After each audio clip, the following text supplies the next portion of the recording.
Hey, what's up everyone? I'm Druncle, and this is my Defeat Ganon No SRM tutorial for Ocarina of Time.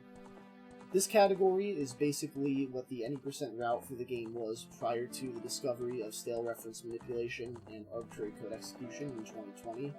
It's basically going straight to the end of the game defeating Ganon without SRM as fast as possible. This category is very good for beginners, as it's very short, can be done easily by a beginner in under 30 minutes, and none of the tricks in it are particularly difficult.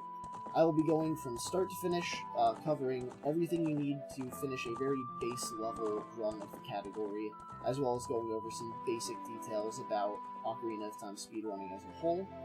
If you want a category that's a little bit more involved and a little bit longer for Ocarina of Time, I would suggest either GSR or any % glitchless restricted. I will link those categories in the description, as well as any resources that I cover throughout the video. I'll also include a link to the Ocarina of Time speedrunning Discord, so feel free to join that and post any questions you might have. So, without further ado, let's get right into the basics of Ocarina of Time speedrunning. I'm going to start by going over some basic movement that you'll be seeing throughout the run, and in setups for different tricks. This tutorial assumes no prior knowledge of Ocarina of Time speedrunning, so if you already know all this stuff, I will be leaving chapters in the video, and you can just skip ahead to the section on escape. Alright, now to begin, we should talk about setting up the game. So, I'm currently playing on the Wii Virtual Console, although this route is actually possible on any version of the game. If you want to start grinding for world record and doing the faster route, you do want to be playing on either Wii or GameCube, preferably Wii, because there's a trick in those routes that only works on those versions. I'm also playing on the practice ROM. You can see I have some numbers up on my screen here showing my angle and position, as well as joystick position, and I can bring up the menu here. The practice ROM is an indescribably useful tool. It makes practicing so much more painless than on regular Ocarina of Time, and I highly recommend you get it set up.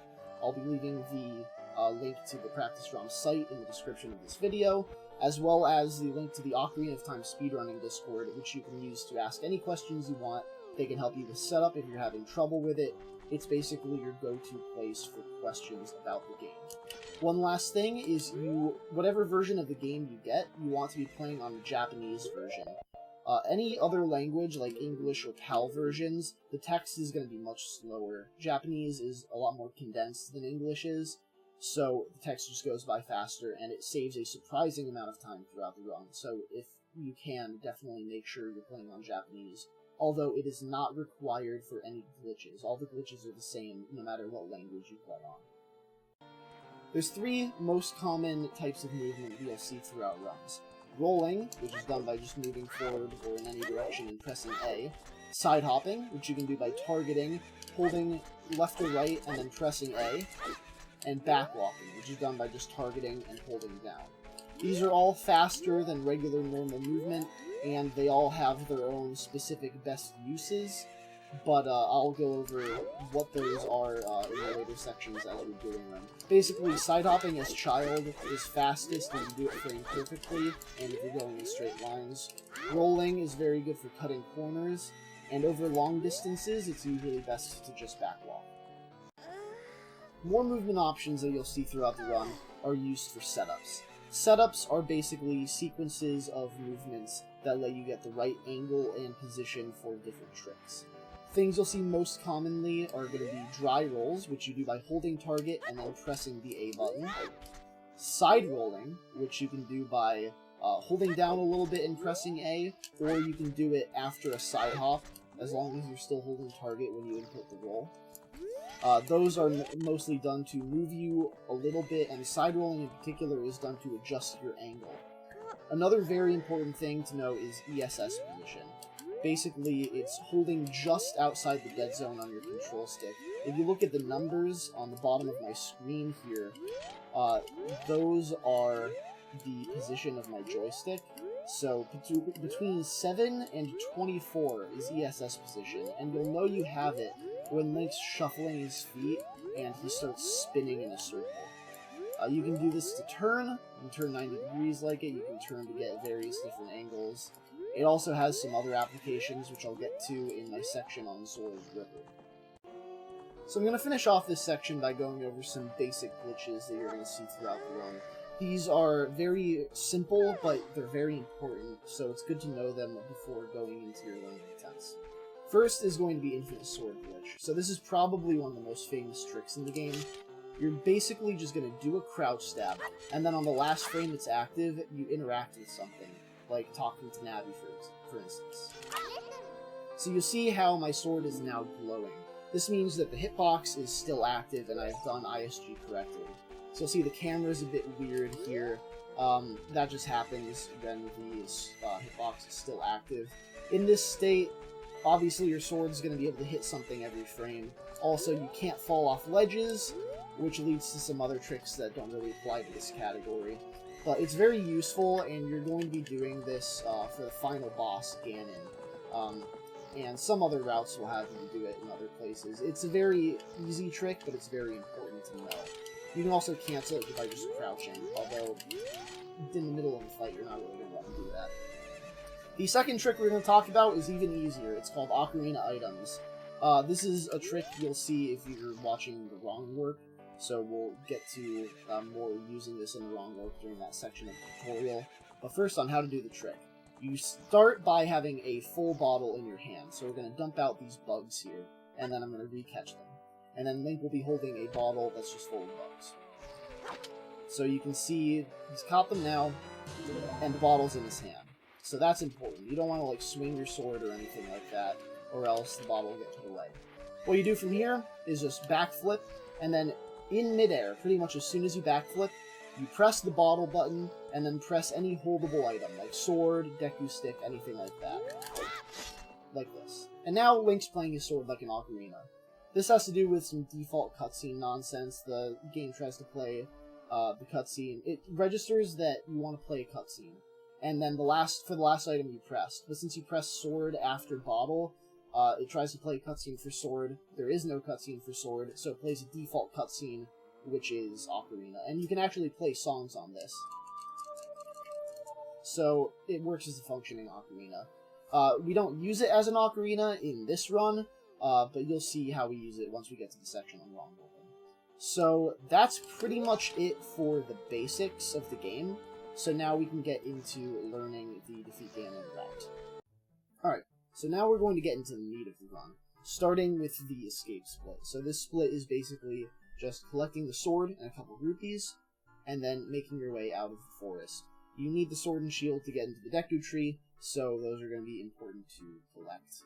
Now, one thing to note is that timing for the run no longer starts on selecting a new file. We voted to skip the intro. So what you're going to want to do is have a file, sit through the intro, and then save as soon as you get to Link's house, and then you'll start all of your runs from that file. That's called a race file, and your timing will begin on Link's first movement. So, as soon as Link moves, you want to go around this table. You can go above it or below it. Most people go above it, except for, like, Danny B. And he gets made fun of for it. So, I go above the table, and I'm always right, so you should do that. And now we leave Link's house. Normally, a cutscene would play here where Saria talks to you.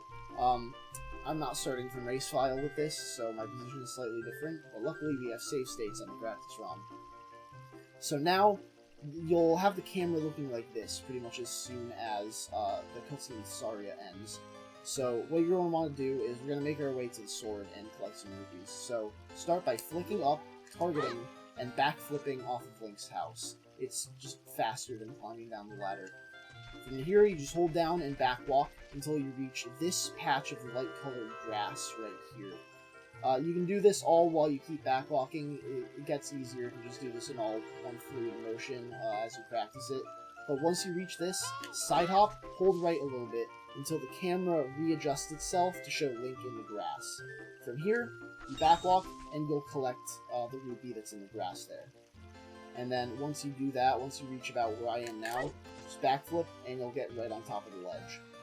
So, we'll do that one more time. Just flick up, backflip, and then backwalk to here, side hop, sidewalk, get the rupee, backflip up on the ledge. From here, just roll up right, and then you want to line yourself up with the crawl space ahead of you. So just to the right of where that closest fence is, right here, turn around, backwalk, backflip over the fence, roll towards the crawl space, and climb in it. Very simple. Now, this next section right here is a little bit time dependent because there is a large boulder that's going to roll throughout the area, and if it hits you, that's very embarrassing. Nobody wants that to happen. It's very easy to avoid the rock with the movement that we do here, so you really shouldn't have anything to worry about. Just letting you know it's a little bit time dependent. So now, once you leave the crawl space here, turn around, backflip, 2 side hops right, backwalk until you collect 2 rupees. After you collect the second rupee, 4 side hops right, backwalk up to the sword chest, and open it. So we'll do that one more time. Hold up to turn around. Those are 2 things that can go wrong very easily. Either you press A at the wrong time and you go into the crawl space, or you don't turn around and you just roll forward. That's not that bad. You can pretty easily adjust to either of those. But yeah, you want to turn around, backflip, side hop, 2 rupees, 1, 2, 3, 4, sword. So there we go. Very simple movement to the sword. It's important that you collect those 2 rupees, by the way, so you should have 3 here, now that you've gotten the sword. So now I'll save state again, and we'll do this movement. It's very simple. Turn around, target the sword chest, and just backwalk. As soon as you see the wall show up there, the wall that we passed, the corner passes you, about a half second after that, so you can start side hopping right. It should take 6 side hops to line you up with the crawl space, so we'll do that again. Start backwalking once we see this wall here, 1, 2, 3, 4, 5, 6. And then we backwalk, here's the crawl space, get in it. You need to equip your sword at some point, so I personally choose to do it here. You can do it at any point you like, so I'm going to equip it now, and we're going to walk through the crawl space. Now from here, we're actually going to make our way to Lost Woods. So turn around, backflip. That collects a hidden rupee that's right above the crawl space here, and that's important. We want to have 4 rupees when we leave the forest. So turn around, backflip, backwalk. Make sure you backflip over that fence. And then you can sort of line yourself up here, or you can just keep backwalking actually. Just backflip, grab that rupee, backflip again, and just keep holding down. And we'll go all the way to this ledge. As long as you get to this ledge, you're fine. Roll over here, climb up these vines, start backwalking this way. If you're fast enough, you can sort of side hop up that little slope there. It can be a little tricky, so don't worry if you don't get it. And then roll into Lost Woods. Alright, so for this next section, we need to first start by going to the section with the Zora's Domain shortcut. So from the start, you go right, then left, and then right. So now we're in this room. What we're going to be doing next is a pretty major sequence break called Forest Escape. So we're going to basically be leaving the forest through the Zora's Domain exit. And how we're going to do that, because we don't have Silver Scale yet, you're not supposed to be able to dive down there. How we're going to do it instead is through a pretty simple trick called Navi diving. So how a Navi dive works, I'll show you right here. First, we line ourselves up with this stone from across the little section of water, and then jump off to grab the ledge. Pull yourself up, don't move at all from there. Now we wait for Navi to show up. And there's a bit of a timing to this. I can show you the audio cue after I demonstrate the trick. Basically, when Navi shows up, you start mashing B. Your first B press will make Link swing his sword, which pushes him off the ledge. The next one will make him jump slash back on. During that jump slash, start mashing C up to talk to Navi. And once you do that, as soon as the jump slash is over and you start talking to her, you'll sink to the bottom of the water. This is because you're in a sort of talking or cutscene state, and the game decides to just not load in the water. So you sink right down to the bottom and you can swim to leave. So I'm going to wait for her to show up. Just a little bit. You do have to wait. She shows up about 30 seconds into entering the area. Mash B, mash C up. And now I'm in the river. Then just swim right into the entrance here. Now, I can show you what the audio cue sounds like, because the music, you can listen to the music to see when Navi shows up. So, just listen to the Lost Woods music.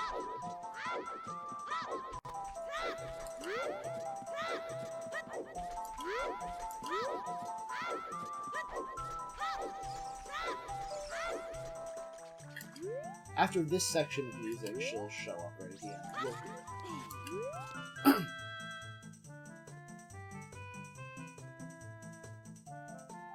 So you would want to start jump slashing right now. So after that long drawn out note, that's when Navi shows up. This is assuming you don't pause the game at all.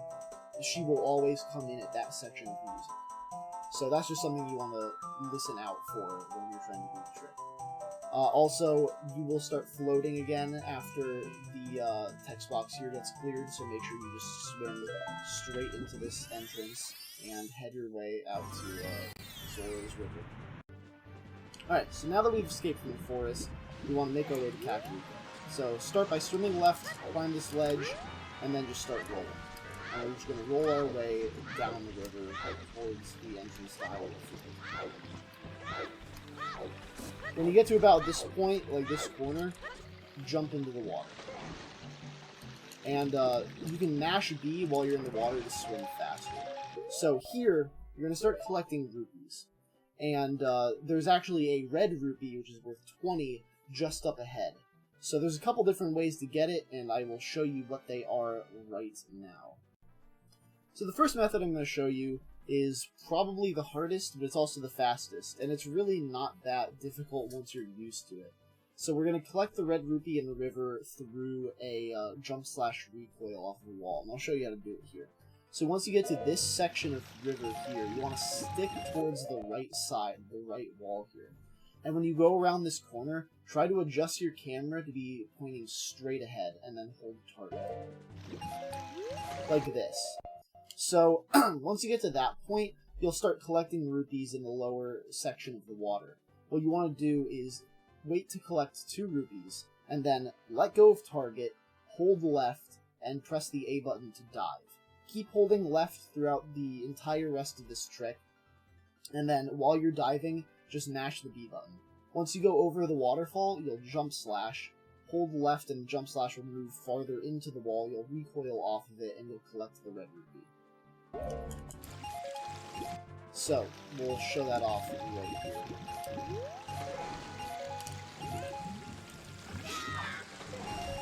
Just like that. It's pretty lenient, so even if you're not facing directly ahead, like I had a pretty rough angle in that right there, but you're still able to make it work. As long as you're facing left towards the wall, you can sort of adjust your angle. Now, another much easier setup for getting the red rupee. It isn't really a setup at all. And you can do this if you miss the red rupee jump slash too. So it's a good backup in case you want to try for the jump slash and you just don't get it.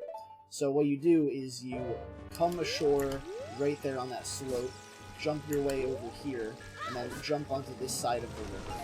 And you'll just collect the red rupee mash. And then just keep mashing B, make your way all the way to the end of the river.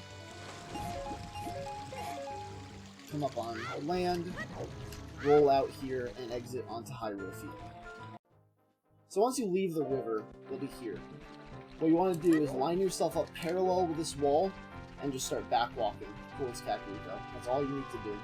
Assuming that you didn't have, like, really bad movement, even if you fail the red rupee jump slash and you go for just jumping into the river, you should make it to Kakariko on time if your movement's pretty good.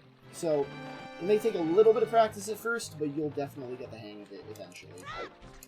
So just roll up here, target this wall, side up at the stairs, and you're in there. You want to make it into Kakariko at daytime because you want the Cuccos to spawn.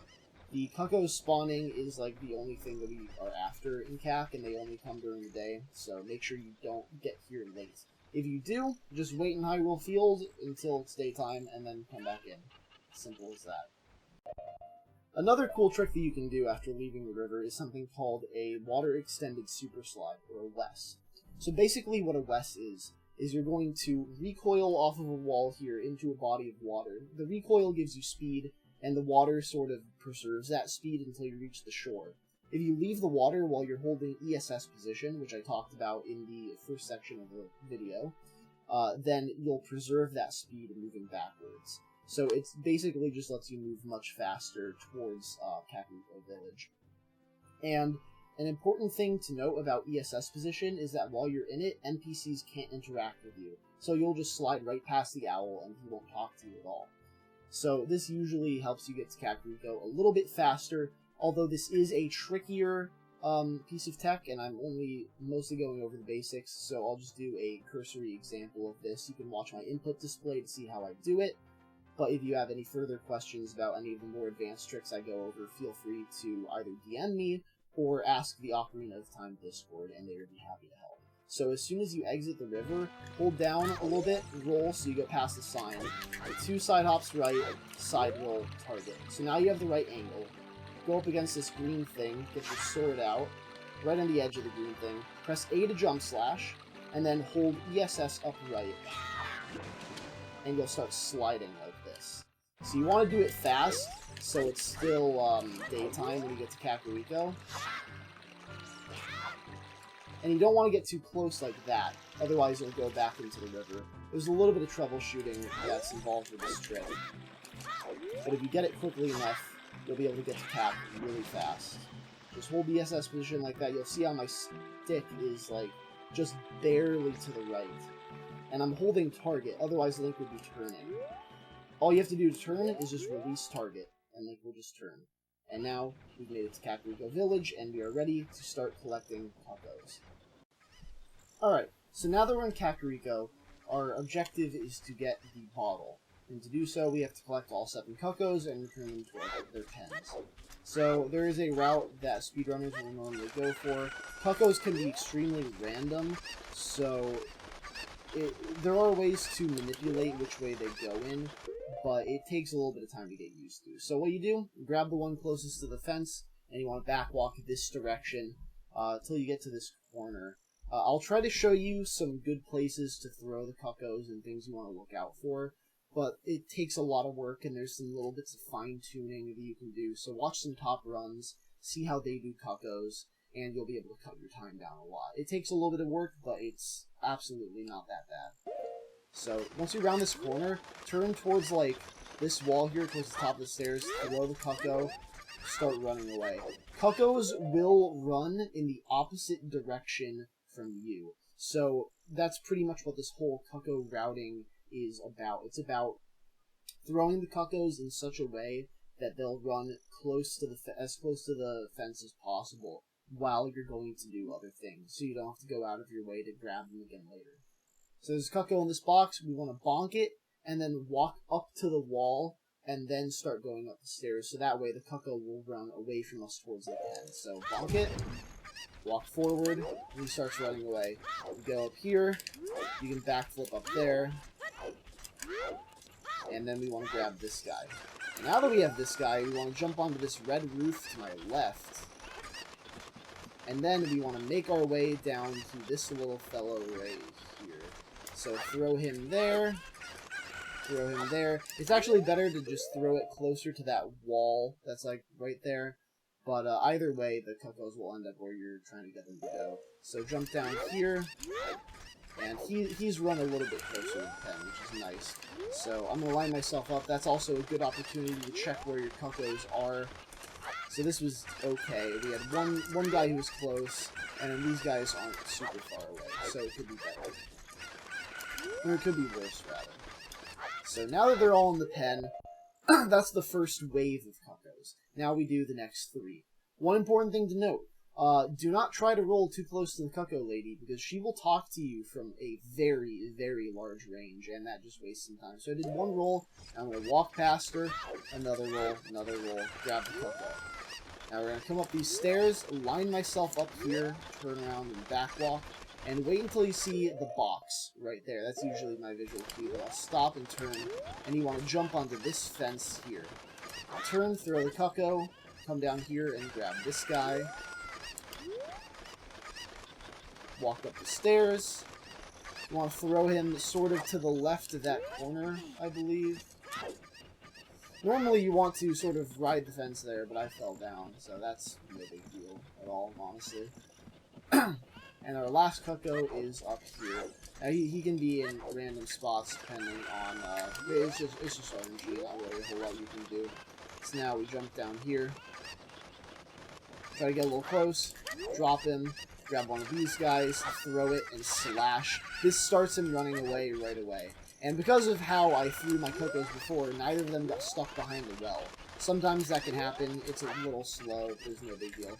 So now we got these guys right next to the fence, throw them in, talk to the Cucco lady, and that's it, then you get your bottle.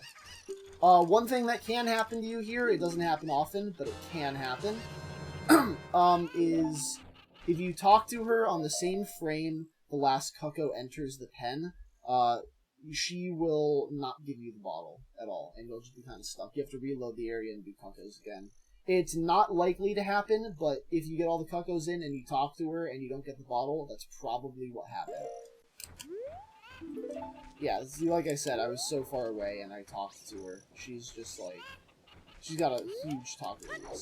So now, before we head back to Kokiri Forest, one last thing we need to do is roll to this rock, throw it, equip our bottle. I usually like to have my bottle on C right, or C left rather, but it's entirely up to you what your equips are like. And then catch some bugs. We're going to need these bugs for Ocarina items later. So now, save, reset, and now we head back to Kokiri Forest. So, after the reset, we're going to reload our save here. We're back in Link's house. Leave his house, flick that way, and side up here. You want to watch your rupees here. You should have over 40. If you don't, you'll probably have close to it, so you can enter the shop, and there's a rupee right in this back corner here. So now we just talk to the shopkeeper, and we purchase our Deku Shield. One little optimization I like to do here is equipping the shield in the shop. Since you also can't talk to NPCs out of unpause lag, when you unpause the game, there's a little bit of lag, and you can't talk to NPCs there. So what I like to do is start moving down, pause, equip your shield, and then press A out of that, and you'll be guaranteed to roll instead of talking to the shopkeeper. Don't do that. So basically, after that, you want to come talk to Naito. You need sword and shield equipped, otherwise he will not let you through.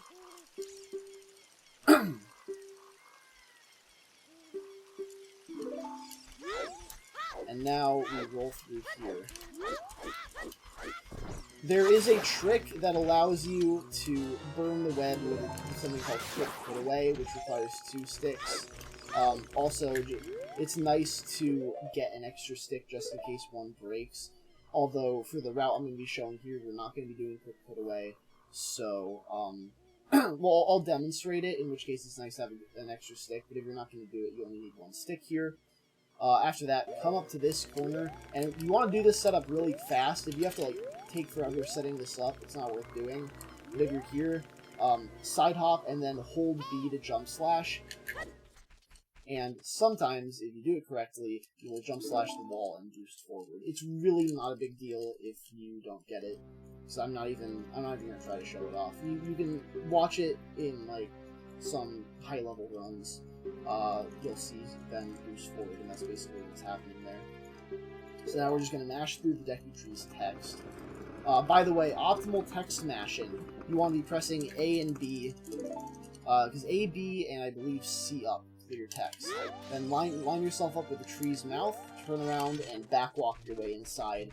And now we begin the Deku Tree portion of the run. Which, this is definitely the hardest part of the run. It's also, like, a pretty major section of it, but it's really not that bad.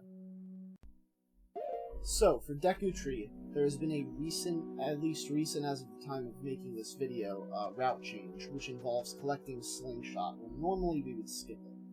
So, to start off, You're going to roll twice over to this Deku Baba, jump slash it, and get some Deku Nuts. Then, you're going to come over to these vines. If you approach it from the side and time your sword pull correctly, you can actually pull your sword right before you grab the vines and skip a text trigger here, like that. And then climb up these vines. And then we're going to roll over this way.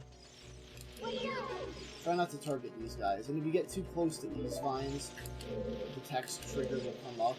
That's fine, because we're going to climb these. You can also skip that one, too. Come over here.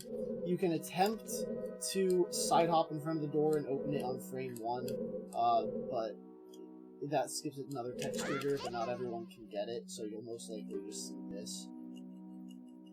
It's not really a big deal at beginner level. So then we're going to open up this door, and we have a Deku Scrub here. So roll kind of diagonal, target in, and just get close to the door. Roll up to him and target. You want to be closer to the next door than you were to where you just came in. It just saves a little bit of time that way. Roll over here. And now, for this room, you are supposed to just jump onto this platform. It falls down. You jump over to the next platform, get the slingshot, and shoot down a ladder. It's actually faster to just jump down here and climb up the vines, and then take the platform back. It's faster than just equipping slingshot and using it to shoot down that ladder there. So now we open up the chest, and we get the slingshot. So the slingshot we're actually not going to really use at some point. We're going to use it for a trick. We're not really going to be shooting anything. So jump across here, back to where we came from, go out the next door, and now that's all we need from the upper level. So now it's time to make our way into the Deku Tree basement. So we're going to come over here. If you're not comfortable with climbing the vines with the Skulltulas on it, first I'll just say it's really not that bad, but you can also just equip your slingshot here and pick them off the walls. So now, just climb up here. If the Skulltula turns purple and turns towards you, that means he spotted you. He will de-aggro if you just ignore him. And sometimes, if you're high enough up, you can sort of just climb out of their range. Then I'll drop down. So from here, we need to get into the basement, and then get to the end of the dungeon. There are a couple different ways of skipping the first basement area and getting onto the upper ledge. Some of them are involve starting from the top and going down. I'm not going to be demonstrating those right now, because I think it's better to learn the jump from the bottom, just for if you decide to grind this category more. I also personally think it's a little bit easier, and if you mess up, if you skip from the top, it's a good backup to know anyway. What I will, however, post videos for 1 or 2 setups for B1 skip from the top. I'll put those in the description of the video. So just casually getting down there, you're going to want to aggro this Skulltula, or Skulltula rather, kill him with a jump slash, and just jump down. Now we're in the basement. So, since we have the slingshot, you can do what you couldn't do in other routes before, where you'd be able to just hit that switch, light the torch, burn those webs, and then do basement casually. Since you have slingshot, you can hit the eye switch in the next room. However, if you want to do that, go ahead, but I'm going to be demonstrating B1 skip. So, the really easy strat for B1 skip goes as follows. You want to come up and target this wall. There's actually 2 different wall angles here. You'll see in my watches on the bottom right of the screen, I have C000 for this angle. For this wall, C752. And you'll see, like, if you look here, there's a slight, like, crease in the wall. There's a corner here. That's, you want to be on the left side of that corner. Target this section of the wall. Move to the right a little bit, and just roll to make sure that you get into this corner. You'll know you're in the corner, you're not moving anymore, you're just rolling in place. So, the setup for it goes as follows. Backflip, backflip. And you should move a little bit to the left on that on the second backflip. That's how you know you're in the right position with the right angle. Side hop right, side hop left. Now, from here, you're going to go into C up. And you'll notice the top of the screen, you see a lot of like light brown, and then towards like just left of the center of the screen, there's a dark grayish section that looks like it's two angled walls coming to a point. You want to align the left side of your D button up to that point. Kind of like this. You want your screen to look like this, basically. Come out of C up, target. Do a dry roll forward by just pressing A, and now we're going to do something called pause buffering. Pause buffering is basically when you pause and unpause the game and you use it to advance the game one frame at a time. So we're going to pause the game. Another thing about pause buffering is when the game unpauses, like while the screen's going away, like right here, it gives you something called unpause lag.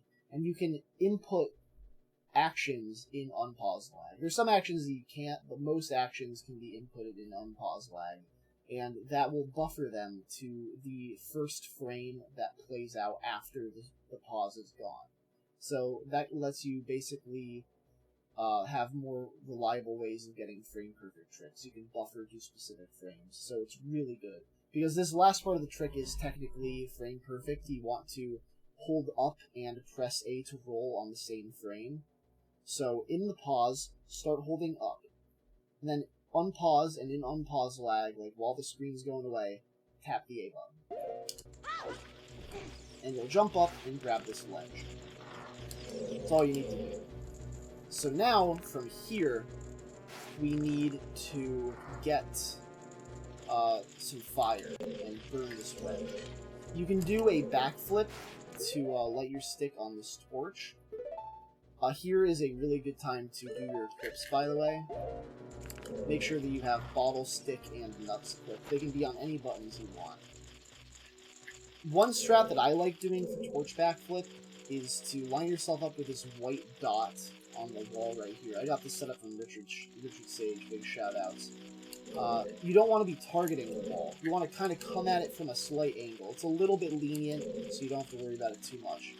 Flick to the left, and then this is frame perfect. It's a little difficult, so you want to backflip, and then at the peak of that, press stick, so it's a little hard to get sometimes.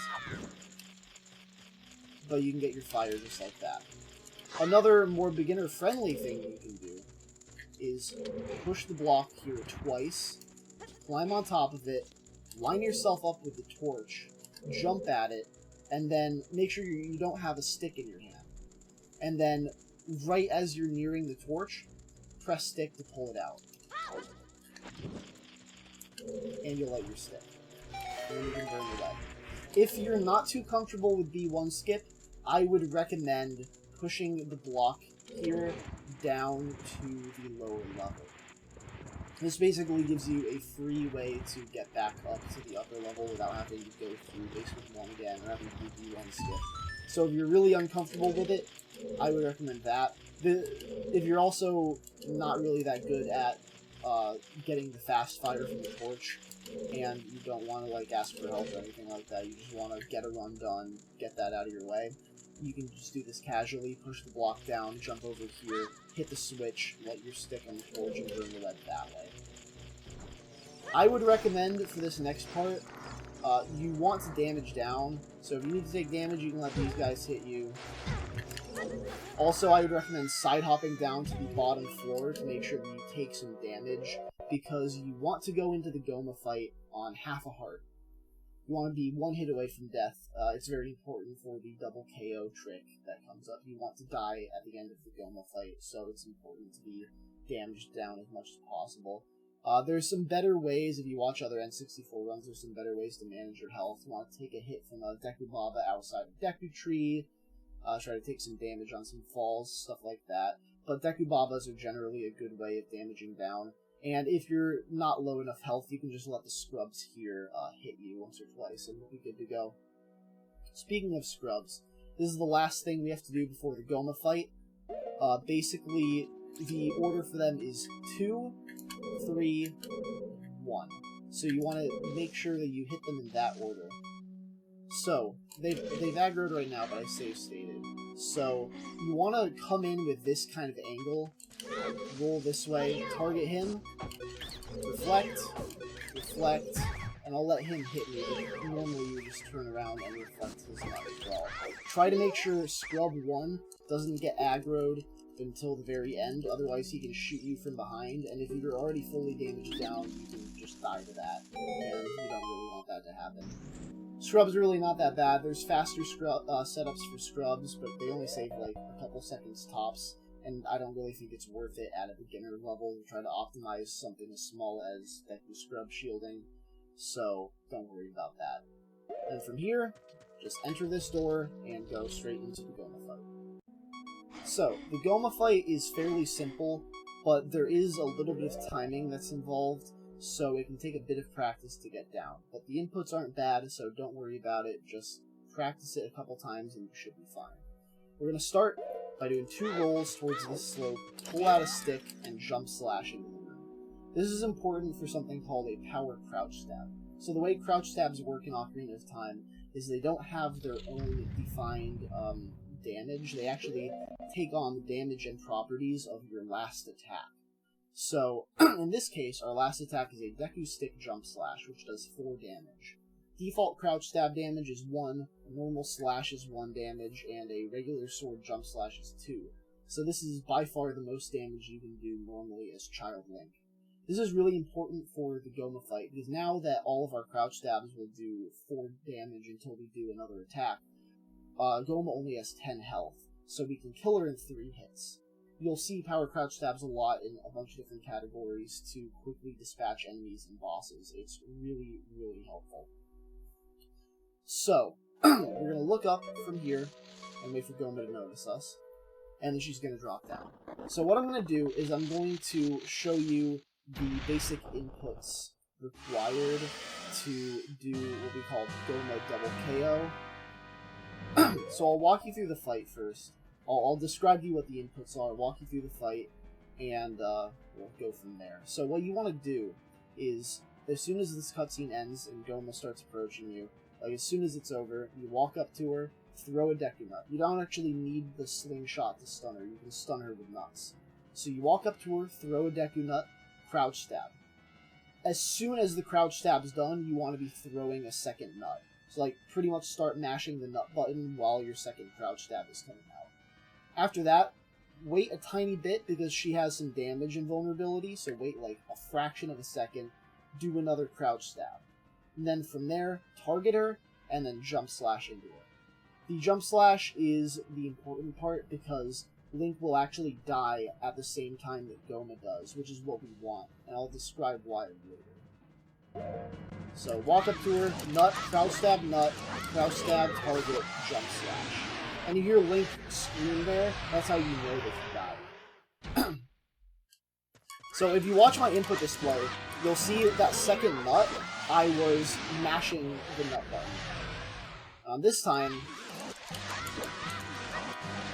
you see how fast my crouch stab came out for that attempt? So that's why I say you have to wait a little bit for the second crouch stab. Because she didn't recoil back. You'll notice on the other attempts she kind of recoils back when she gets hit. That time you just saw some kind of sparks and she didn't move at all. The recoil back is how you know that she's taking damage. So basically, you want to make sure that you wait a little bit before that second crouch stab, otherwise you run the risk of her not taking any damage. So one more time. Run up, nut, crouch stab, target, jump slash. So the double KO strat is extremely important because you remember that wall came down when we entered this room. That wall stays up. It basically like forces you towards the blue warp that comes up when Gohma dies. However, that wall is gone on repeat entries to the dungeon. So we actually want the room to be in a state where we have access to both the door that we came in from and the blue warp in order to do the wrong warp later. So we die on the Gohma fight, so we get sent back quickly to the beginning of the dungeon, and we can just go straight back to the boss room, and then come back in and do the wrong warp setup. So from here, you would want to don't save, continue, and then we're back at the start of the dungeon, ready to do the final section of the run. So, now that Gohma's dead, what we need to do is get back to the boss room. There's a couple ways to do it. If you push the block down, you can literally just, like, run up to this hole, jump down, and then climb up the block. And then you can get back down to the boss room. There's a little faster strat that I like doing. You can give it a shot if you want, where as soon as you enter, turn right, like directly right. I have my angle at the bottom there. Backflip and pull sword mid backflip. Then do 6 side hops to the left. And then as you're falling, there's a certain frame where you want to jump slash and start holding back.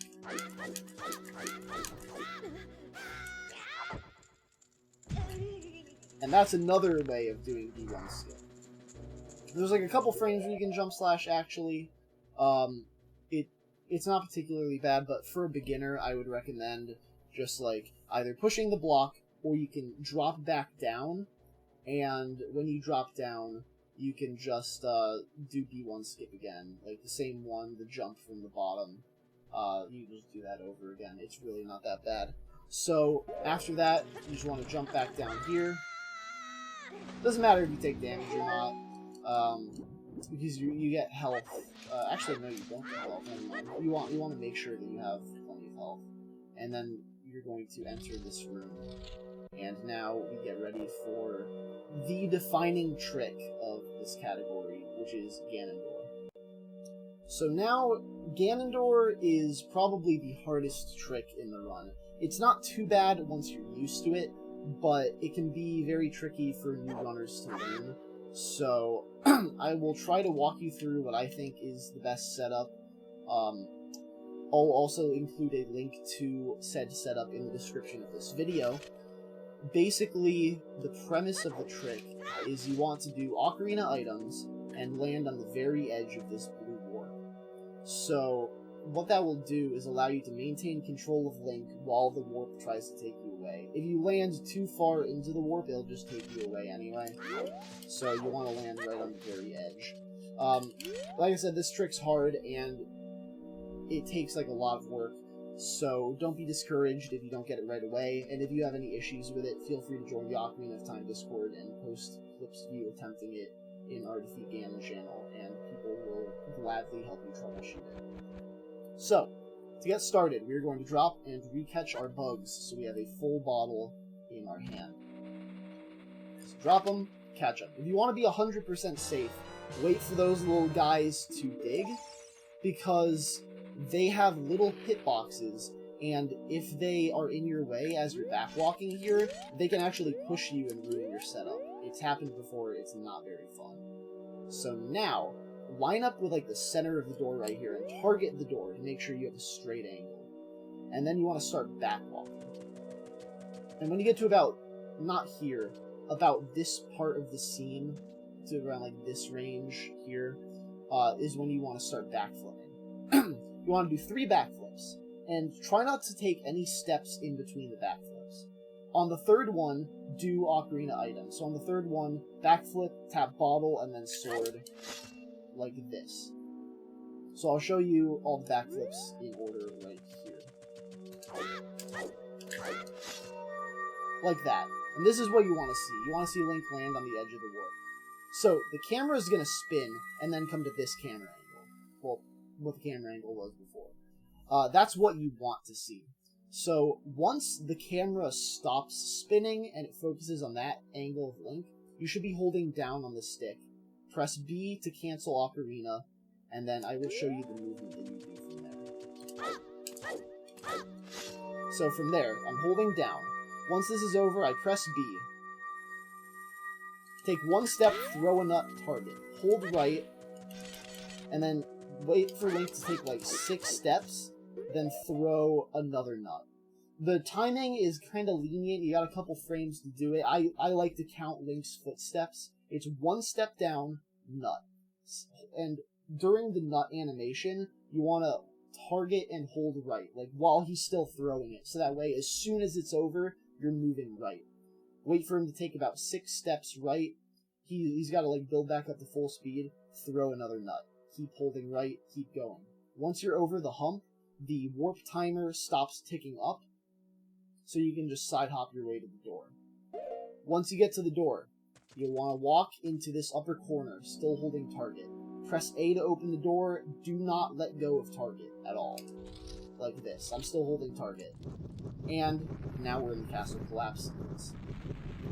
So I know it's a lot to go over right now, and like I said, I will include a link to Mikami's setup for Ganondorf, which is the one that I do, in the description for this video. Definitely give that a watch. He gives a better description of sort of how to do the trick. I'll go over it one more time. So hold down, cancel when the warp plays. 1 step down, nut. Hold right and target. 6 steps, nut. Corner, open the door, keep holding target. Now you're in collapse. It's kind of like riding a bike. Once you have gotten it a couple times, you very rarely mess it up again. So that's the worst part of the run. If you can get over that hurdle, then congrats. You're pretty much all the way to completing a defeat Ganon run. Before we move on to the collapse section, I'll quickly talk about some commonly run into issues when troubleshooting the wrong one. So the first one will be your camera not flipping around to the same angle that I demonstrated in my brief walkthrough of the trick. If you see the camera flip to the opposite direction, that's usually because your angle is wrong, or your position is very wrong on the door. You want to make sure that you're completely centered on the door, and you want to make sure you target it, so that you have the same angle as the door. If you're off to like a bit of an angle, and you start backwalking, you should be able to immediately tell, but that will be one thing that can ruin your trick. Another thing is if the warp takes you away while you're trying to move back to the door, that just means you're doing the setup wrong and you're moving too slow. If you take too long to do the setup, then the warp just takes you away anyway. If you're not getting warped to collapse after you enter the door, there's a couple different ways of troubleshooting this. You'll get used to knowing like what part of the trick you messed up, depending on like if you're early or late, as you do the trick more. But good way to tell. If you enter the door and you end up in the scrubs room again, then you were too early. You did the setup too fast, I guess, and you were too early on the warp timer. If you get brought into the Kokiri Emerald cutscene, then you were too late. You did the setup too slow. So those are important things to note. The last commonly run into issue. If you do the wrong warp setup totally correctly, and you enter the door, and you end up in a black void with the sound of rocks falling around you, and you void out, and you respawn, fall again, this happens infinitely. If that happens to you, that means at some point during the run, you saved and reset. One thing that affects the outcome of the wrong warp is something called the cutscene pointer. Without going into too technical a detail, your last watch cutscene needs to be the entering Deku Tree for the first time cutscene, and resetting the game makes your last watch cutscene the intro, which will basically cause you to enter that infinite voiding out phase. If you have to save warp at any point during the run, like you messed up Gohma double KO, you're trapped in the room and you need to save warp, what you need to do is go to Link's house, pause the game, unpause, and then come back to Deku Tree. We call this pause trick. Not really sure why it works, but this basically fixes the cutscene pointer issue, and then you'll be able to do the wrong warp correctly. So those are some important things to keep in mind when you're doing the trick. And once you have that down, you'll be able to wrong warp no problem. So, now that you've completed Ganondorf, you're in the final stretch of the run. To get to the final boss, we have to go through the tower collapse sequence. There's 2 different ways we have of doing this. I will briefly go over what we would call casual collapse. Basically, all you have to do is you can go through these rocks, or you can go around them, and come out this door to trigger the collapse sequence. And then from here, you just do kind of the way you would do it casually, which is just scaling down the tower, going through each room, and making your way to the end. There is one room in particular that can be a little tricky, and that is the room with the Stalfos fight. I can briefly show you what to do here. So, you can just talk to Zelda real quick. She walks over here. Pull your stick out. You want to store a Deku Stick Jump Slash, and then get Infinite Sword Glitch off of these Stalfos. And then, just run into them, and they will die. It's much easier than just trying to hit them with Jump Slashes or any other attack. It's much faster. You want to be careful to not let them get too close to the load zone, otherwise you'll leave the room and you'll have to redo the fight. If you take damage, Zelda will drop hearts here, which can be nice to top off on your health if you're a bit nervous. Some important things to note. If you see these burning rocks around, do not touch them. The burning rocks that are on the ground, the firewall that's surrounding Zelda, and other little bits of fire that are on the ground throughout Collapse, those will burn Link's shield. If you burn Link's shield normally, it's just, like, kinda bad, but doing it in Collapse is especially bad because when you get your shield burned in the same area as Zelda, the game crashes. So you want to try extra hard to avoid that. There are some falling burning rocks in the outdoor sections of Collapse. It's okay if those hit you. Those will not burn your shield. It's just the things that are already on the ground that you need to worry about. And once you've done Collapse a couple times, you will get used to this. So that's pretty much all there is to talk about with casual Collapse, normal Collapse. There is, however, a second option for how to do Collapse, which is a recently discovered trick called Collapse Skip. The second option for completing Collapse is a trick called Collapse Skip, which was discovered very recently as of the making of this video. Basically what it is we use something called a triple slash clip, triple slash being this 3-hit combo right here. So we use that to recoil off of a surface and clip us sort of through this pillar.